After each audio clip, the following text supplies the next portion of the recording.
Hello दोस्तों, आज हम पढ़ेंगे पेड़ों के बारे में। तो चलिए शुरू करते हैं। ट्री और बेस्ट फ्रेंड, पेड़ ही हमारे सच्चे मित्र होते हैं क्योंकि वह अपने पूरे जीवन काल में हमें कुछ न कुछ देते रहते हैं। तो चलिए शुरू करते हैं। पेड़, यहाँ पर हम एक पेड़ देख पा रहे हैं जिसमें पत्तियाँ, तना और उसकी जड़ जो हमें दिखाई नहीं देती है, और उसकी शाखाएं जिनमें पत्तियाँ लगी रहती हैं। तो इसकी आगे की स्लाइड देखते हैं हम। चलिए। पेड़ हमारे जीवन के लिए बहुत महत्वपूर्ण है। यदि पेड़ नहीं होंगे तो हमारा जीवन भी नहीं होगा। आगे की स्लाइड में देखते हैं। पेड़ हमारे लिए क्या करते हैं? देखिए, ऑक्सीजन कैसे देते हैं हमें और अपना भोजन कैसे बनाते हैं, इस स्लाइड में हम यह जानेंगे। पेड़ वातावरण से कार्बन डाइऑक्साइड के साथ जो और गैसें भी लेता है, अवशोषित करता है।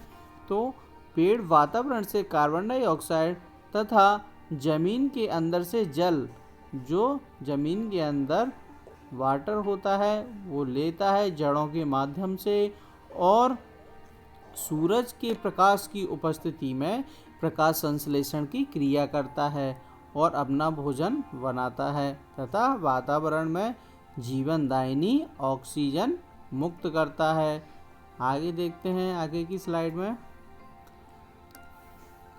पेड़ों से हमें क्या क्या मिलता है, इसके बारे में जानेंगे।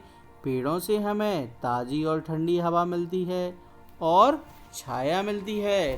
पेड़ों की सूखी हुई लकड़ियाँ हमारे जलाने के काम आती हैं।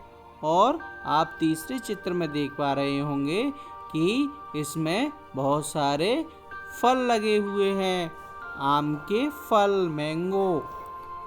और तो हम यह चित्र देख के यह समझ सकते हैं कि पेड़ों से हमें छाया, फल और सब्जियां तथा औषधियां भी प्राप्त होती हैं।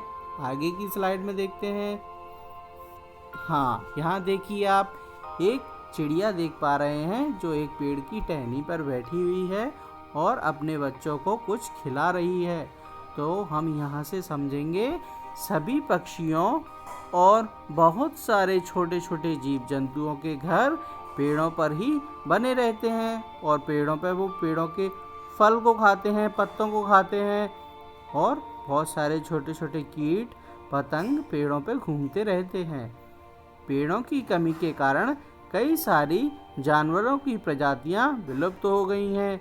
जैसे बहुत पहले समय में बहुत सारे पेड़ हुआ करते थे, जंगल के जंगल। अब लोग बागों ने जंगल को काटते काटते पूरे पेड़ खत्म कर दिए और जंगल भी खत्म हो गए, जिससे बहुत सारी जो जानवरों की प्रजातियां थीं, जो और नए नए प्रकार के कीट पतंगे और जो पंछी हुआ करते थे, वो भी विलुप्त हो गए हैं, पेड़ों के साथ खत्म हो गए हैं। आगे की स्लाइड में देखते हैं हम। आप इस पहले चित्र में देख पा रहे हैं, यहाँ एक व्यक्ति कुल्हाड़ी के माध्यम से पेड़ को काट रहा है। तो यदि पेड़ों की कटाई ऐसे ही होती रही तो प्रकृति का संतुलन बिगड़ जाएगा, जिससे क्या होगा कि समय पर बारिश नहीं होगी, आंधी और तूफान आएंगे, सूखा पड़ेगा और बहुत ज़्यादा गर्मी पड़ेगी। अगले चित्र में आप देख पा रहे हैं कि यहाँ एक नदी के किनारे कई सारे पेड़ लगाए हैं, वृक्षारोपण किया गया है। तो यह क्या काम करते हैं? पेड़ मिट्टी के कटाव को रोकते हैं और मिट्टी को बांध कर रखते हैं। क्या है? जहाँ से पानी बहता है वहाँ से थोड़ी थोड़ी मिट्टी को भी अपने साथ में बहा कर ले जाता है। तो वहाँ वृक्षारोपण करने से क्या होता है कि पेड़ मिट्टी को बांध के रखते हैं, वो जाने नहीं देते कहीं। तो पेड़ मिट्टी के कटाव को रोकते हैं तथा पेड़ों की कटाई के कारण ही रेगिस्तान तेजी से बढ़ रहे हैं। जिन क्षेत्रों में पेड़ों की बहुत ज़्यादा कटाई होती है तो वहाँ की भूमि मरुस्थलीय बन जाती है। आगे की स्लाइड में देखते हैं। यदि पेड़ों की कटाई ऐसे ही चलती रही तो एक दिन हमारी पृथ्वी भी नष्ट हो जाएगी। नष्ट कैसे हो जाएगी कि यदि पेड़ कट जाएंगे सारे तो ऑक्सीजन नहीं मिल पाएगी।